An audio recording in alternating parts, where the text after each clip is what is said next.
मुजफ्फराबादी। आप देख रहे हैं जागो हिंदुस्तान। यमुना सिटी की अपडेट है। यमुना सिटी में 4 और नए पार्क बनेंगे। 4 पार्कों पर पहले से काम चल रहा है। कुल मिलाकर ये 8 पार्क होंगे यमुना सिटी में और इन औद्योगिक पार्क में लाखों लोगों को रोजगार मिलेगा। कौन कौन से ये पार्क हैं, किन गांव की जमीन पर बनेंगे ये पार्क और इससे युवाओं सहित एनसीआर के लोगों को क्या होगा खास लाभ, आइए देखें जागो हिंदुस्तान।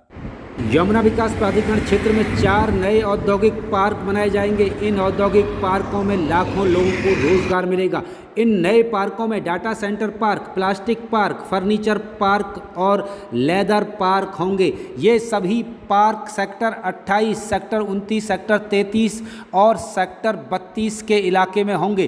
पहले से ही यमुना विकास प्राधिकरण क्षेत्र में toy city, apparel park, medical device park, handicapped park और MSE पार्क पर काम चल रहा है। इन 4 नए पार्कों में से सबसे पहले डाटा सेंटर पार्क की योजना निकाली जाएगी। यमुना विकास प्राधिकरण इसी महीने यानी जुलाई में डाटा सेंटर पार्क की योजना निकालेगी। ये नए औद्योगिक पार्क निवेश के साथ साथ रोजगार की नई राह खोलेंगे। डाटा सेंटर पार्क सेक्टर 28 में विकसित किया जाएगा। इसके लिए 100 एकड़ जमीन चिन्हित कर ली गई है। इसके लिए योजना जल्दी ही लॉन्च की जाएगी। इसमें 10-10 एकड़ के 10 भूखंड होंगे। डाटा सेंटर पार्क में निवेश के साथ लोगों को रोजगार मिलेगा। यमुना विकास प्राधिकरण प्लास्टिक पार्क, फर्नीचर पार्क और लेदर पार्क की योजना भी बना रहा है। इन पार्कों की योजना लाने से पहले बोर्ड में प्रस्ताव लाया जाएगा। बोर्ड मीटिंग में प्रस्ताव पास होते ही इन पर आगे की कार्रवाई शुरू की जाएगी। लेदर पार्क के लिए यमुना प्राधिकरण ने 100 एकड़ जमीन चिन्हित की है।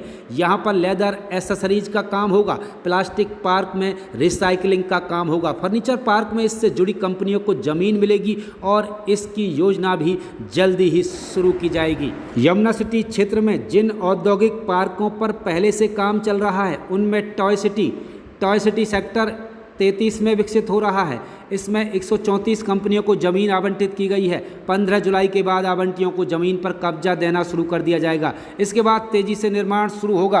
अपैरल पार्क सेक्टर 29 में विकसित किया जा रहा है। इसमें जरूरी आंतरिक विकास कार्य करा दिए गए हैं। 139 कंपनियों को भूखंड आवंटित किए गए हैं। 29 आवंटियों को भूखंडों पर कब्जा दे दिया गया है। हैंडीक्राफ्ट पार्क, यह पार्क भी सेक्टर 29 में विकसित किया जाएगा। इसमें 123 भूखंड आवंटित किए जा चुके हैं। इनमें 500 करोड़ रुपए से अधिक का निवेश होगा। मेडिकल डिवाइस पार्क, यह पार्क सेक्टर 28 में 350 एकड़ में विकसित किया जाएगा। इसके लिए योजना निकाल दी गई है। पहले चरण में 110 एकड़ में योजना लाई गई है। इसमें मेडिकल उपकरण बनाने वाली कंपनियों को जमीन दी जाएगी। MSE पार्क, यह सेक्टर 29 और सेक्टर 32 में विकसित किया जाएगा। इसमें 812 कंपनियों को ज़मीन आवंटित की गई है।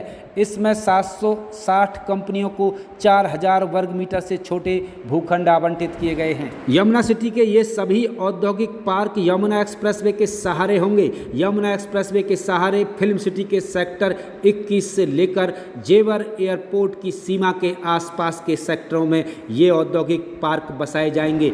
इन सभी औद्योगिक पार्कों के लिए आने जाने के लिए यमुना एक्सप्रेसवे के फलेदा कट से लिंक रोड बना दिया गया है और आसपास मूलभूत सुविधाएं यमुना विकास प्राधिकरण द्वारा पूरी की जा रही हैं। नगला हुकम सिंह, नगला करौली, तिरथली, चकबीरमपुर, नगला भटौना और मुरादगढ़ी गांव के आसपास की ज़मीन पर होंगे ये सभी औद्योगिक पार्क। इन औद्योगिक पार्कों में क्षेत्र के ही नहीं पूरे एनसीआर के लाखों लोगों को रोजगार मिलेगा। जेवर एयरपोर्ट की उड़ान शुरू होते ही यहाँ औद्योगिक कामकाज भी तेजी से शुरू हो जाएगा। इस संबंध में जो भी अपडेट होगा हम लगातार आपको उपलब्ध कराएंगे। नहीं साथ ही चैनल को सब्सक्राइब कर बेल आइकन जरूर दबाएं। Jewar airport, film city, new Noida, new greater Noida, Tappal Vajna, Raya, Mathura, urban centre सहित एनसीआर के डेवलपमेंट और खास मुद्दों पर आप रखते हैं ध्यान तो लगातार देखते रहें जागो हिंदुस्तान में। सतीश शर्मा मुजफ्फराबादी, नमस्कार।